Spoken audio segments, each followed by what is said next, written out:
এখনকার ছেলে মেয়েদের সাথে চাচাতো ভাইদের সাথে যোগাযোগ খুব একটা থাকে না। ফুফাতো ভাই বোনদের তো নম্বরই মোবাইলে থাকে না, কিন্তু মামাতো ভাই বোনের সাথে সম্পর্কটা আবার ভালো থাকে। খালাতো ভাই বোনের সাথে যোগাযোগ নিয়মিত হয়, ঠিক না ঠিক? শরীয়ত যেটাকে যত বেশি গুরুত্ব দিছে ওইটা আমাদের কাছে তত কম গুরুত্বপূর্ণ, কারণ শয়তান আমাদেরকে জাহান্নামে নিবে, তার চ্যালেঞ্জ।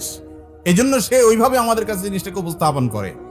আমাদের মায়েরা, তারা আমাদের শ্রদ্ধার পাত্র, কিন্তু তারাও তো মানুষ। বেশিরভাগ মায়েরাই দেখা যায় যে মামুর বাড়ির ফজিলত ছেলে মেয়েকে অনেক শোনায়, চাচাদের বদনামি ফুফুদের বদনামি বেশি বেশি শোনায়, ঠিক না ঠিক? তো এখন মার সাথে তো বেয়াদবি করা যাবে না।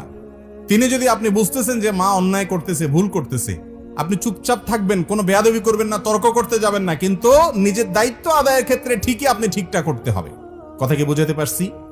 তাহলে আত্মীয়তার ক্যাটাগরিতে এ ক্লাসের বা প্রথম আত্মীয় হলো বাপের সম্পর্কীয় যারা, দ্বিতীয় হলো মায়ের